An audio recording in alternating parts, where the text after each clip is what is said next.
Kính mời quý vị lắng nghe bài thuyết pháp đầy trí huệ và sâu sắc của Sư Phụ Thanh Hải Vô Thường Sư vào ngày 18 tháng 6 năm 89 tại Brazil.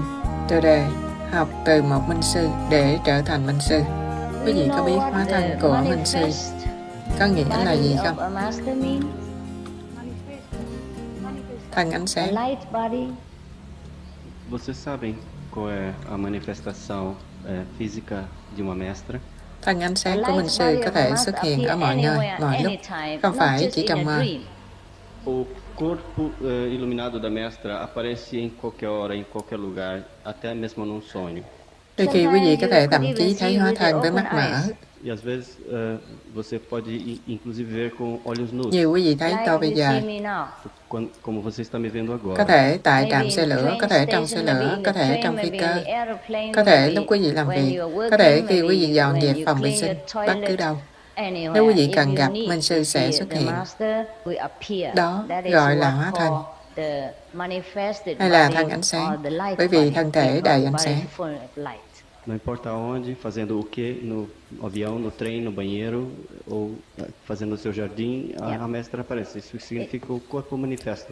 Trông giống như thật, như nhục thân, nhưng không cấu tạo bởi xương thịt. Parece que é feito de carne, mas realmente não é feito de carne. Quý vị có thể nắm lấy trong vài phút, nhưng rồi minh sư biến mất trong không khí. Talvez você possa inclusive tocá-lo, senti-lo por algum tempinho, mas logo ela desaparece no Đôi ar. khi quý vị thấy minh sư bay xuyên qua cửa sổ. Às vezes você vê a mestra voando através da Nhưng đó janela. không phải là nhục thể biết bay. Mas na verdade não é o corpo físico que Đó là hóa voa. thân. É o corpo manifesto Qua định lực của minh sư. através do poder de samadhi da mestra. Đó là những gì các Phật tử nói, hàng vạn hóa thân. É por isso que Buda menciona num dos seus escritos os 10.000 manifestações do corpo. Trong danh từ Thiên Chúa giáo hay Ấn giáo, chúng ta gọi là vô sở bất tại. Na terminologia cristã, nós chamamos de onipresente. Có nghĩa là không ở đâu mà không có Ngài. Bất cứ nơi nào, minh sư cũng có đó.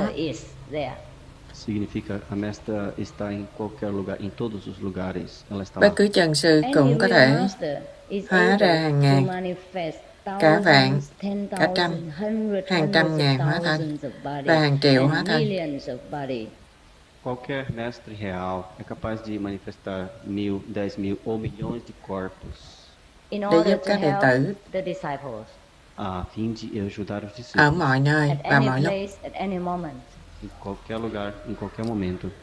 Nếu minh sư không có tiền vạn ức hóa thân, thì minh sư không thể chăm sóc vô số đệ tử.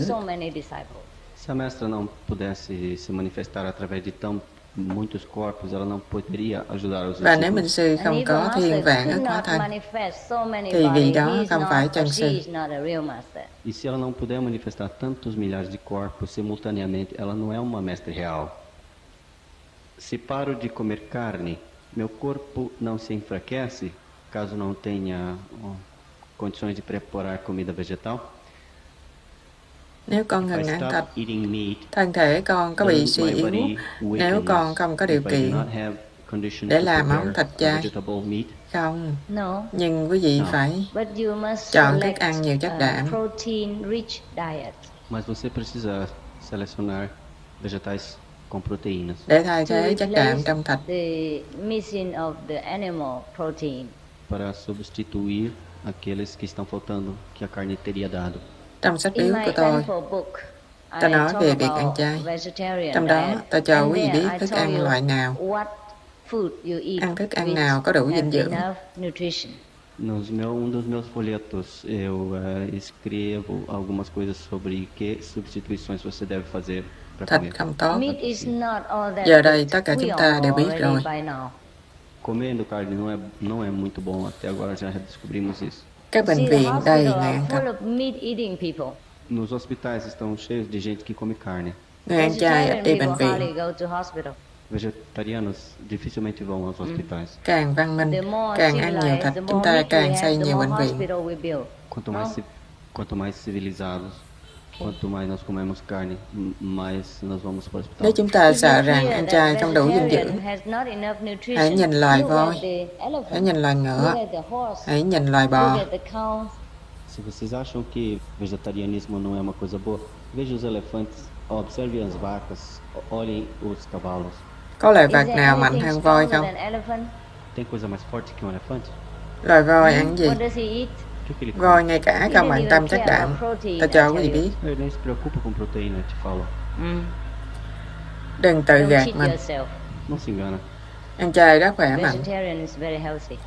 Vegetarianismo é muito Ngay cả saudável. Muhammad Ali, võ sĩ quyền Anh cũng ăn chay. Mesmo Muhammad Ali, o boxer, come vegetais. Thịt không tốt, rất dơ. Carne não é coisa boa, é muito suja. Đủ loại vi khuẩn trong đó, Tem tudo que tipo de bactérias. đủ loại độc tố trong đó, Todos os tipos de venenos. đủ loại hận thù, sợ hãi, cảm giác kinh hoàng hay từ trường trong thịt, từ thú vật khi thú vật bị giết và còn tồn tại trong thịt. Ela está impregnada com todos os fluidos de pavor e de medo e de terror que o animal sofreu quando estava sendo morto. Khi ăn thịt, chúng ta tiêu thụ tất cả năng lực này. Quando você come a carne, você está absorvendo todas essas energias negativas com ela. Năng lực đó rất nặng, São energias pesadas. nên quý vị không lên được để trở về nhà. Assim, se você come, você não vai poder ascender, crescer normalmente e despertar da Kundalini. What is the Có gì difference khác biệt between giữa the trạng thái state nhập of định Samadhi và and sự thức tỉnh the awakeness của of năng lực hỏa the hầu? Kundalini energy? Khi lực lượng hỏa hầu được đánh thức, quý vị có thể hoặc không ở trong trạng thái nhập định. Quando a Kundalini é despertada, você pode estar ou pode não estar em Samadhi. Khi quý vị nhập định, luân xa hỏa hầu có thể hoặc không thể thức tỉnh. Quando você está em Samadhi, a sua Kundalini pode estar ou pode não estar acordada. Hỏa hầu là một loại năng lực vật chất. Tôi rất tiếc phải nói như vậy. Kundalini é uma espécie de energia física. Lực này chăm lo thân thể. Ela toma conta do corpo. Giống như tiếng Trung Hoa chúng ta gọi là khí. É o que a gente chama em chinês de chi. Khi đánh thức khí, Quando você acorda esse chi, quý vị có sức sống, você tem poder vital, thân thể sẽ mạnh, corpo mais forte, tâm trí sẽ mạnh. sua mente mais forte. Nhưng sự nhập định cho quý vị trí huệ. Mas Samadhi também oferece sabedoria. Thân thể có thể rất yếu, rất bệnh Pode hoạn, estar muito fraco, muito doente, nhưng trong nhập định, quý vị có trí huệ. mas você está em Samadhi, você tem sabedoria. Đó là sự khác biệt giữa nhập định và Então, luồng essa hỏa é a diferença hầu. entre Samadhi e Kundalini.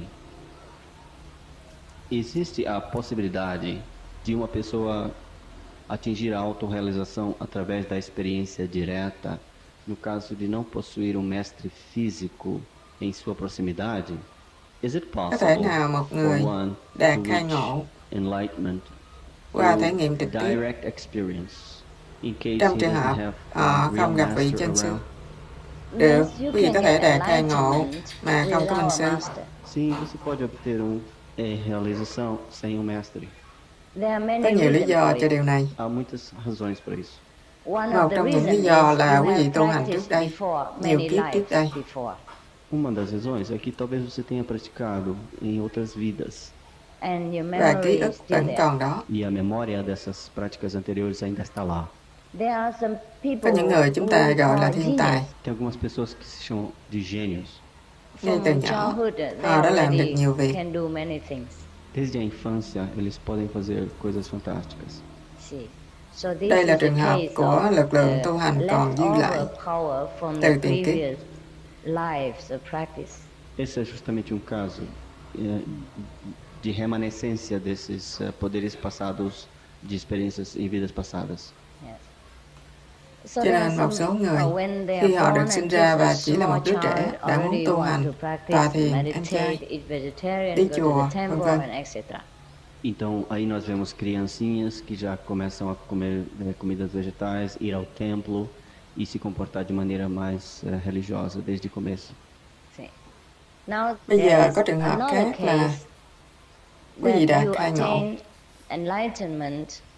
Quý vị đã gặp vị minh sư nào đó, nhưng quý vị không biết rằng các ngài là minh sư.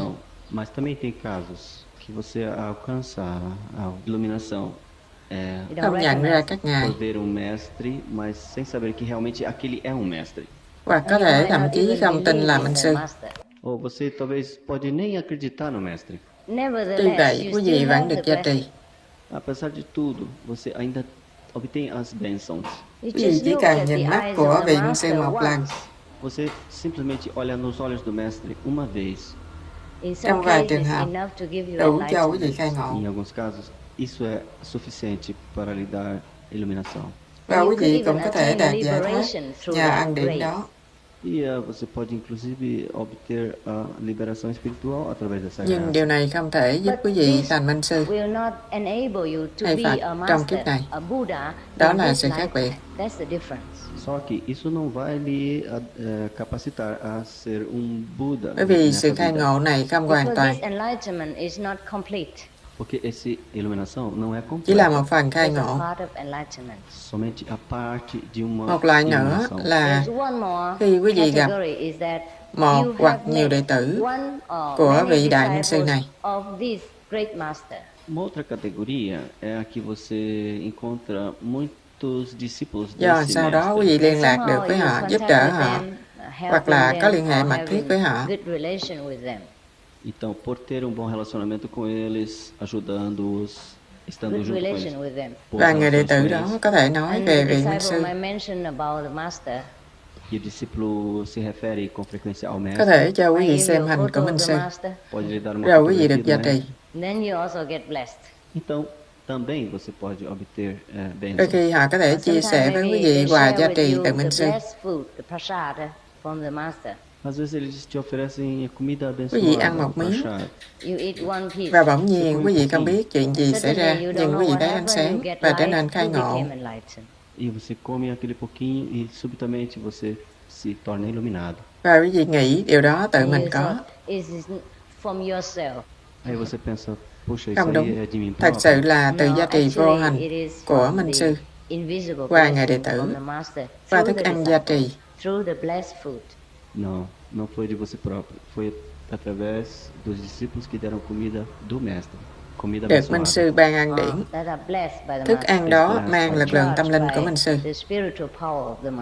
Ela foi carregada com o poder Tiếng Ấn Độ espiritual do gọi mestre. là Prasad, Na língua hindu se cho chama nên có prasad. nhiều trường hợp.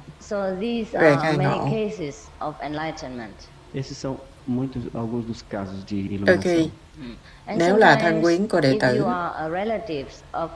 một vị minh sư, Às vezes também, se você for parente de que foi iluminado pelo mestre, thì quý vị cũng được lợi ích từ người đó, từ người đệ tử, từ vị minh sư.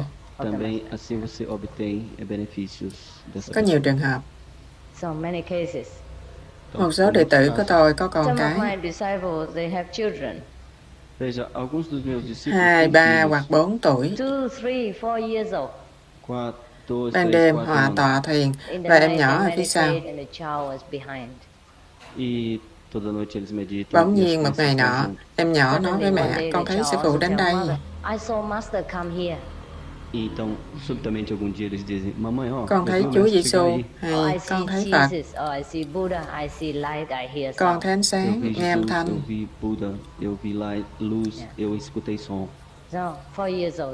Mới 4 tuổi mà đã khai ngộ rồi, 4 tuổi hay 3 Com tuổi. 4 anos, 3 anos e já está iluminado. Bởi vì lực lượng nạp điện của minh sư qua người mẹ. Por causa do poder do mestre através da mãe. Trong trường hợp này, chúng ta nói quý vị khai ngộ mà không có minh sư.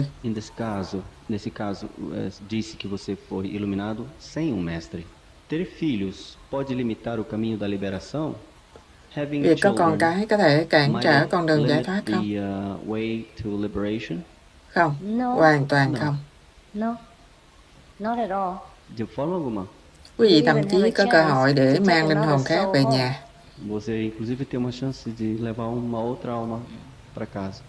Phúc thai cho con của quý vị Abençoados são seus filhos, sinh ra sẵn sàng với bầu không khí tu hành, que já nasceram dentro de uma atmosfera religiosa. sinh ra với cha mẹ khai ngộ. Foram nascidos através de pais iluminados. Các em thật có phước báo.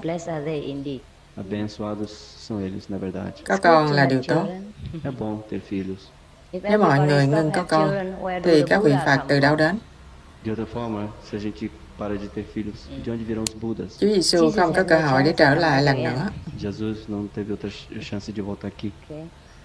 Ngài đã hứa sẽ trở lại, phải không? Ele prometeu que ele voltaria, na Có verdade. thể một đứa con quý vị là Chúa Giêsu, phải không? Talvez dos seus filhos vai ser Jesus, é verdade? Chúng ta phải có hy vọng. Temos que ter esperança. Por acaso, o karma, pelo contrário, nos obriga a ter os filhos? Does Có the phải nhân karma quả bó buộc chúng ta obliges có us con to không? have children? Có phải chúng Do ta we có have con cái children là bởi vì because nhân of quả? the karma? Đúng. Chúng ta liên hệ với đứa trẻ đó trong tiền kiếp qua chuyện gì đó. Nós somos ligados aos filhos, vidas. Đôi khi là nhân quả xấu, đôi khi là nhân quả Às tốt. vezes bom karma, às vezes mau karma. Nhân quả không phải lúc nào cũng xấu. Então, o karma não tem necessariamente que ser muito mau. Có thể kiếp trước quý vị giúp một người, rồi trong kiếp này quý vị được khai ngộ. Trong tiềm thức, quý vị muốn giúp họ cũng được khai ngộ. Do đó họ sinh vào gia đình quý vị, trở thành con của quý vị. Trong trường hợp đó rất tốt. Đứa trẻ đôi khi đến từ lời ước của cha mẹ muốn giúp em. Às vezes os filhos vêm através do desejo dos pais, justamente de ajudar aqueles filhos. Bởi vì có lẽ đứa trẻ đó đã giúp cha mẹ nơi nào đó trong tiền kiếp của họ. Porque aqueles filhos, de alguma forma, ajudaram os pais em vidas passadas. Bây giờ cha mẹ được khai ngộ và ao ước đền đáp lòng tử tế. Então os pais estão iluminados e querem devolver aquela bondade dos filhos. Trong tiềm thức của họ, họ ước rằng người đó cũng được khai ngộ và giải thoát. No subconsciente dessas pessoas há desejo de querer ser iluminado e liberado. Do đó, người này sẽ sinh vào gia đình đó, trở thành con của họ. Então aquela pessoa vai nascer naquela família em forma de guri. Trong trường hợp đó là tốt, Nesse caso é muito không bom. phải nhân quả xấu, Não é mau karma. đó là nhân quả É tốt. bom karma. O caminho para a iluminação é igual para o homem e para a mulher? Con Is đường the đến khai way ngộ to enlightenment có bình đẳng equal cho to the nam và woman nữ không? and to the man? Có, chắc chắn. Sim, claro. Definitivamente. Bên trong không nam không nữ, Não existe nenhum homem e nenhuma mulher dentro da gente. chỉ có bộ y phục bên ngoài là khác nhau. Somente a roupa que a gente usa é diferente. Những bộ quần áo này luôn thay đổi. Kiếp này quý vị là đàn ông, kiếp sau là đàn bà, ai biết E được. essa roupa está mudando sempre. Essa vida você é homem, na outra pode ser mulher, quem é que sabe? Tôi không phải luôn luôn là minh sư phái nữ. Eu não tenho sido sempre mestre mulher. Tôi làm vậy lần này Eu fiz isso de propósito dessa vì vez. có mục đích để cho quý vị thấy phụ nữ cũng có thể được khai ngộ, có thể làm minh sư. Para Có được mostrar không? que mestre não tem necessariamente que ser homem. Để phá tan quan niệm sai lầm của quý vị cho rằng nam giới là cao đẳng hơn. Para quebrar essa sua preconcepção de superioridade de que sempre o homem é mais superior. Để khuyến khích và vinh danh nữ Para giới. encorajar e glorificar o feminismo. Để dạy nam giới bài học khiêm nhường. E para ensinar ao homem lições de humildade. Lúc này vô cùng cần thiết. E realmente é muito necessário agora. Phụ nữ là mẹ của các vị Phật và Giêsu. Mulheres são as mães de Budas e Jesuses. Họ đáng được một địa vị tốt. Elas merecem uma boa posição. Không có phụ nữ, không ai có thể hiện hữu. Sem mulher, ninguém pode existir. Nhưng từ hàng triệu năm nay, con người đã vong ơn với mẹ của nhân gian. Mas por milhares e milhares de anos, as pessoas estão sem gratidão à mãe nessa terra. Cho nên bây giờ Thượng Đế quyết định chọn một phụ nữ để làm minh sư. E Deus então decidiu que era necessário fazer uma mulher mestre dessa vez. Bên trong không có đàn bà, đàn ông. Dentro de mim não tem mulher, não tem homem. Chỉ có trí huệ, Só sabedoria, chỉ có thiên liêng, só divinidade, chỉ có tình thương và ân điển. de amor e graça. Không có ân điển nam, ân điển nữ, không có tình thương nam, tình thương nữ, trí huệ nam, trí huệ nữ, không có những điều đó. Não tem graça de mulher, graça de homem, amor de mulher, amor de homem. Não tem nessas coisas. Como alguma pessoa pode saber se está em sintonia com alguma linhagem de mestres, como por exemplo, Làm sao một người biết được họ có những liên hệ từ dòng dõi của những vị minh sư quá khứ? Rất dễ. é Quý vị fácil. thấy, đạo sư Đốc Sang hoặc lão tử đã làm gì? Ngài có điều gì khi Ngài còn tại thế? Um desses mestres, o que ele tinha quando estava vivo? Để thành minh sư nổi tiếng. Para ser um mestre famoso. Quý vị có một trong những phẩm chất đó. Então, veja se tem alguma dessas qualidades agora. Hay là minh sư của quý vị có đặc tính đó Ou không? se o seu mestre tem alguma dessas qualidades. Vậy quý vị hay sư phụ của quý vị có liên hệ đến minh sư đó?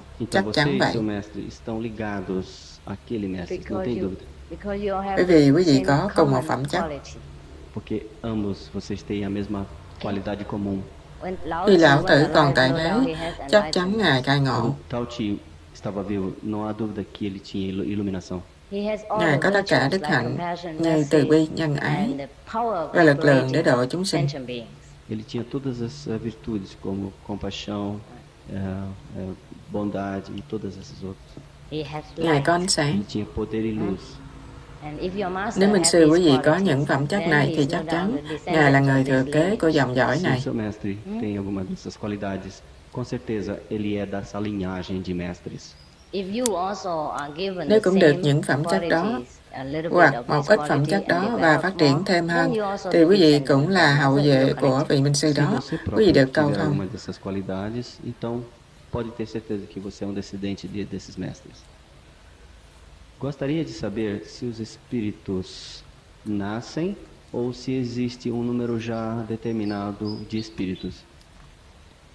I would like to know Con muốn if biết linh hồn được sinh spirits ra are born, or hay là if đã có sẵn. there is already a Một số linh predetermined hồn number of đã được spirits. định trước.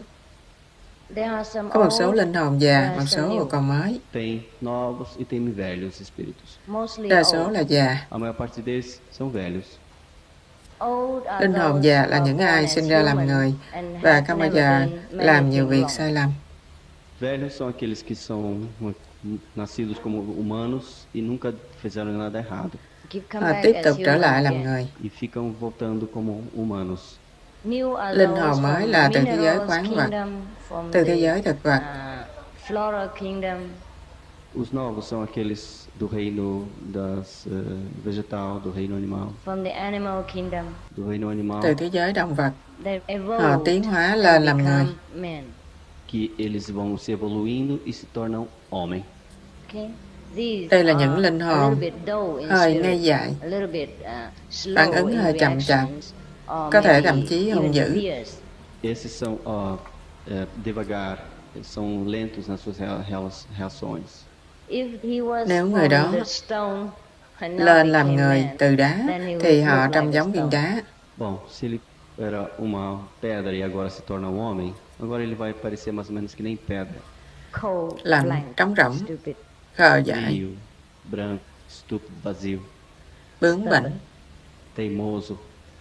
Nếu họ là cây trong tiền kiếp Se ele era uma árvore na última vida, thì họ an ổn hơn, tốt hơn. então ele era um pouquinho melhor que a pedra, Nhưng cũng ngốc, mas também meio chậm hơn về trí thông minh kém. cabeça dura, baixo, inteligente. Họ cần tái sinh nhiều lần để học cho hoàn mỹ. Esse que tem baixo nível de inteligência precisam de novas reencarnações sempre, sempre. Một số đến từ thiên đàng, không phải là thiên quốc mà là thiên đàng, Alguns desses são do reino dos céus, như thiên thần, como anjos, như một số thần, como devas, thiên nhân. espíritos celestes. Họ xuống trần, trở thành người, E aí eles voltam para a Terra e se tornam homens. bởi vì họ muốn tập luyện sự hoàn Porque eles mỹ. querem praticar perfeição. Họ muốn tìm minh sư Eles procuram por um mestre và được giải thoát e obtêm a liberação khỏi espiritual sinh tử luân hồi. de morte e nascimento. Họ muốn chính họ trở thành minh sư. Eles querem se tornar mestres eles próprios. Đây là những loại linh hồn khác nhau, già và mới. Então esses são diferentes espécies de espíritos, novos e velhos.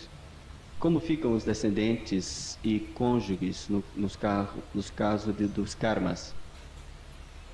Nếu một cặp vợ chồng sống hòa hợp, đó là họ có nhân quả tốt. Se o casal está em harmonia, então eles têm um bom karma. Nếu cặp vợ chồng xung đột mỗi ngày thì quý vị biết nhân quả ra Então, se sao o casal rồi. está todo dia em luta, em desavenças, aí você já sabe que tipo de karma ele é. Dễ hiểu phải không? É fácil de entender, né? Nếu có hòa hợp thì hạnh phúc.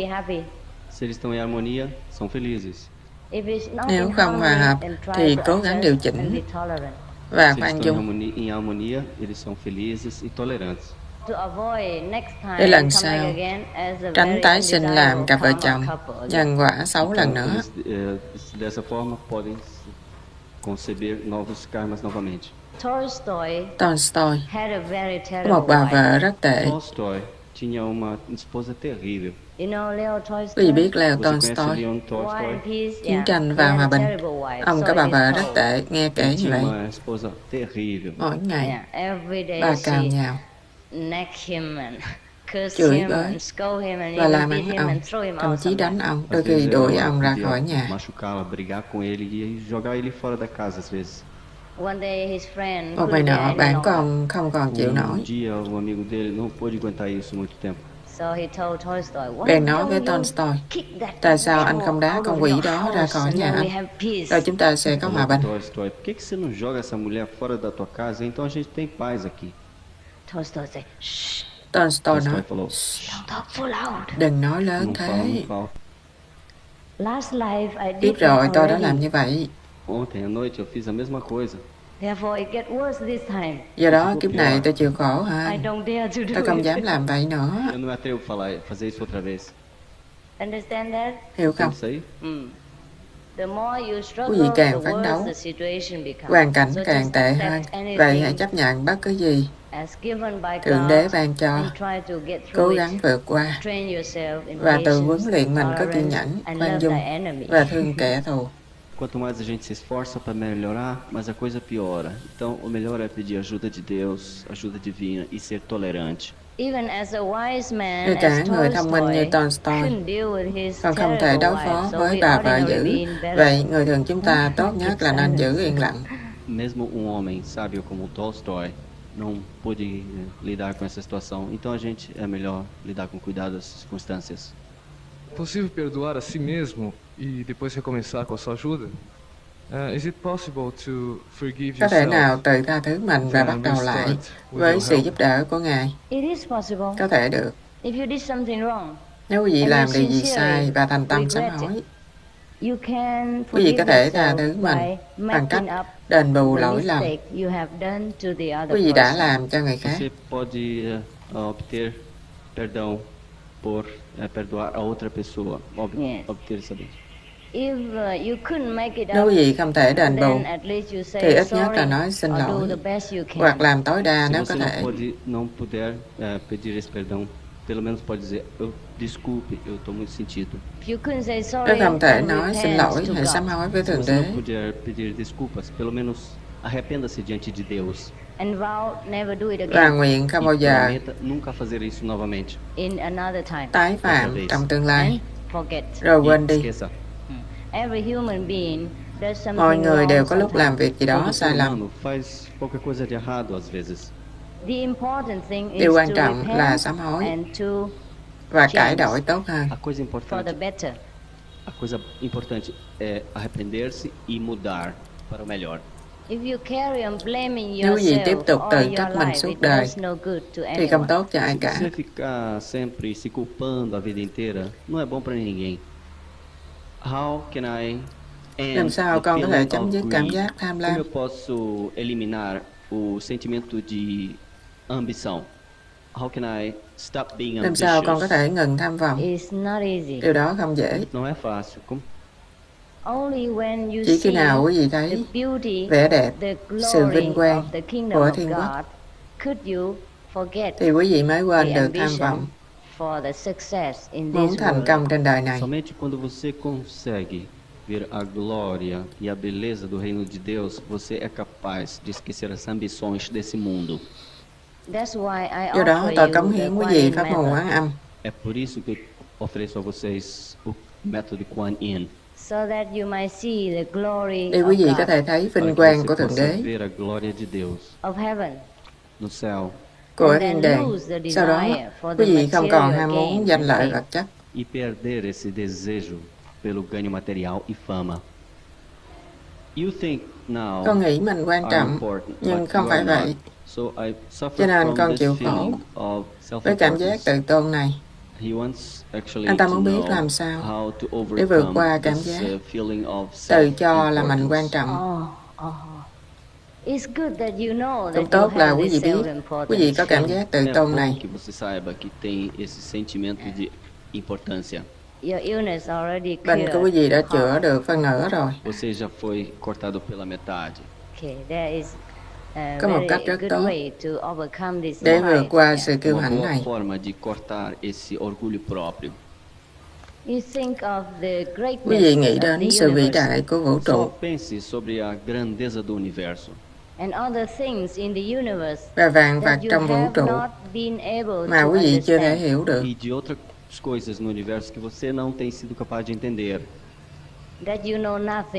Quý vị không hiểu gì về Você vũ trụ, simplesmente não sabe nada sobre o universo, về quy luật sobre của o Thượng amor de Đế, Deus. thì Então quý vị aí sẽ sim cảm você thấy vai rất se nhỏ bé. sentir bem pequeno. Bất kỳ kiến thức trần gian chúng ta đạt được đều quá Não nhỏ. importa que conhecimento mundano a gente obtenha, é tão pequenininho. Bất kỳ kinh doanh quan trọng chúng ta có đều rất vô thường. Não importa qual trabalho a gente efetue, é tão efêmero. Rồi khi vãng sanh chúng ta không có gì E aí, cả. quando a gente morre, não se leva nada. Tốt hơn là nên khai ngộ. Então, é melhor obter a iluminação. Càng được khai ngộ, quý vị càng trở nên khiêm nhường Quanto hơn. mais você é iluminado, mais humilde você se torna. Vì quý vị thấy mình biết quá ít, Porque você agora vê que você sabe tão pouquinho mà vũ trụ thì quá vĩ e đại. que o universo é tão grande. Lúc đó quý vị càng thấy khiêm tốn hơn cho tới khi quý vị là người khiêm tốn nhất. Então aí você vai sendo humilde e cada vez mais humilde até que você se tornar a pessoa mais humilde. Rồi quý vị sẽ thừa nhận quý vị không biết gì. Aí você reconhece que não sabe nada. Rồi quý vị biết mọi việc. E aí você sabe tudo. Do đó Lão Tử nói, đại trí như ngu. É por isso que Lao Tzu falou, o mais sábio é como um tolo. Do đó Chúa Giêsu nói, ta làm nhưng không phải ta, mà là Đức Cha làm qua ta. É por isso que Jesus falou, eu trabalho, mas minhas ações são do Pai e não de mim. Ngài rất vĩ đại, nhưng biết Ngài không làm được gì nếu không có Ele Cha. sabe que não pode fazer nada sem o Pai. Ele Ngài sabe biết que não Ngài pode không thể fazer làm gì. absolutamente nada. Do đó Ngài có thể làm É mọi việc. por isso que ele pode fazer tudo. Qual é a relação da cor laranja com a espiritualidade? What is the relationship Có between liên the hệ gì orange giữa màu color cam with spirituality? và tâm linh? Không, Nenhuma. không gì cả. Nhưng màu cam là màu truyền thống của tu Mas a sĩ. cor laranja é a cor tradicional dos monges. Ở Ấn Độ có rất nhiều nghệ. Đó là một loại củ có màu. Quý vị có thể nhuộm trong màu vàng existe na từ Índia uma nghệ. espécie de raiz que você pode usar para atingir coisas de laranja. Người ta nhuộm quần áo trong màu đó. Costumavam dar tonalidade de cor laranja com essa raiz. Biểu tượng xuất O gia, símbolo da renúncia. A màu cor của do tình amor. thương. Họ nguyện yêu thương mọi chúng Eles sinh. prometem amar todos os seres viventes. Họ nguyện sẽ đạt khai ngộ. Fazem votos para obter iluminação. Hơn nữa, màu vàng giống như màu đất, cor é como a cor da terra. cho nên không dễ thấy E dơ. não é fácil parecer sujo. Bởi vì các tu sĩ ở Ấn Độ phải đi bộ nhiều dặm đường, đôi khi không có nước, đôi khi không tắm. Então, o monge na Índia tem que andar muitas milhas sem ônibus para usar, tem que andar sozinho e suja.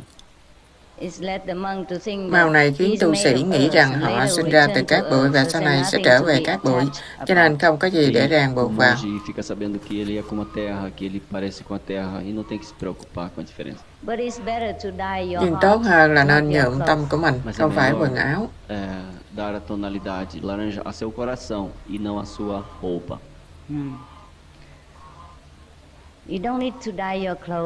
Quý vị không cần nhuộm quần áo, chỉ cần Não nhuộm tâm precisa mình. colorir sua roupa. Você Nhuộm tâm mình với màu tình thương.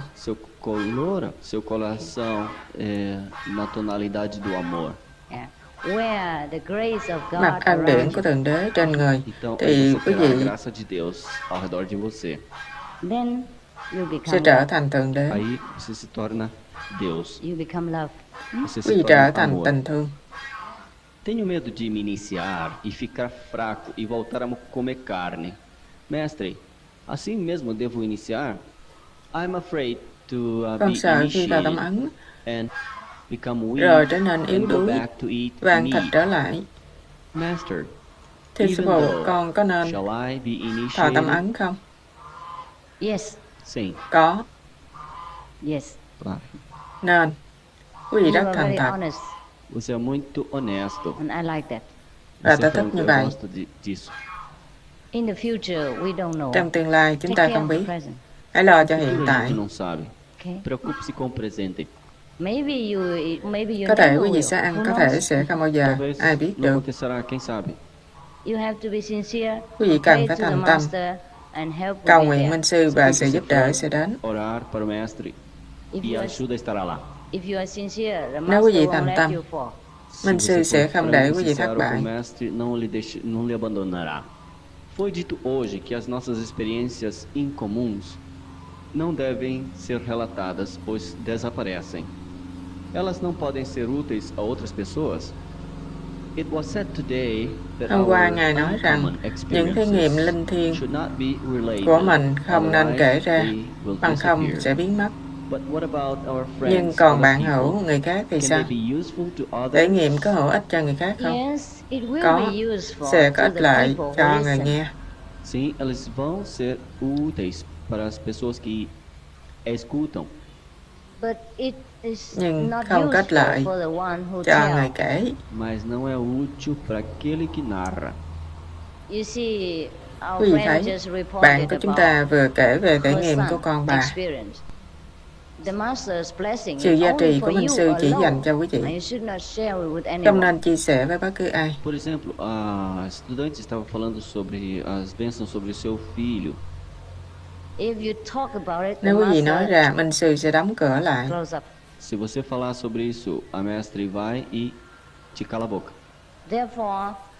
Do đó, rất khó làm minh sư ở thế giới này, Por cũng vì isso điều é đó. difícil ser um mestre nesse mundo por causa dessas coisas. Sẽ dễ cho tôi thi triển một vài thuật thần thông ở đây và thu hút Para mọi mim người. seria fácil fazer alguns truques mágicos aqui e atrair todo mundo. Nhưng tôi không Mas eu được não phép tenho làm như permissão vậy. para fazer isso. Nếu tôi muốn làm điều đó, tôi sẽ là Se loại eu minh sư fosse khác, fazer isso, eu seria um tipo diferente de mestre. Não không poderia thể đưa levar người gente về para nhà. casa. Người tu hành chân chính không bao giờ khoe khoang về thể nghiệm và lực lượng của vị đó. Estudante de espiritualidade verdadeiro nunca deveria falar suas experiências pessoais ou se glorificar do seu poder. Nhưng đệ tử biết lực lượng minh sư của họ Mas mạnh o ra discípulo sao. sabe o quão poderosa é a sua mestre. Vào lúc tâm ấn, sau khi tâm ấn, và càng tu hành, họ càng biết minh sư của họ vĩ đại ra Na sao. iniciação, durante a iniciação e mesmo depois dela, ele vai sabendo o quão importante a sua mestra é. Bởi vì họ nhận được sự gia trì Porque mỗi ele ngày. recebe bênçãos todos os dias. Phép lạ xảy ra mỗi Milagres ngày. acontecem todo dia. Chỉ là minh sư không Só được que a phép làm mestra việc não đó é công khai. permitida fazer isso em público. Cũng bởi vì minh sư là người rất khiêm Depois nhường porque o mestre é uma pessoa muito humilde. và không bao giờ Nunca khoe fica về se những điều gabando này. dessas coisas. Không bao giờ dùng thần thông để thu Nunca hút vai tín usar đồ. milagres para atrair os seguidores. Đó là tự tôn và quảng cáo, không phù hợp với tư cách của vị minh sư. Isso seria uma autoglória e não é apropriado para mestre. Bởi vì quý vị học với vị minh sư này, quý vị cũng học để Mas uma tự vez trở que thành minh sư. você aprende da mestre, você aprende a se tornar um mestre você próprio. Để là một vị minh sư, đức tánh số 1 Para ser là um khiêm mestre, a tốn. primeira qualidade é humildade. Nên quý vị được huấn luyện khiêm tốn trong lúc làm đệ tử. Então você vai treinando a ser humilde, mesmo na época de discípulo. Quý vị phải bắt đầu học Você giữ tem yên que lặng começar a ficar quietinho về thành quả sobre của os mình. seus próprios aquisições. Bằng không, Thượng De Đế que sẽ forma lấy lại. Deus vai te tirar os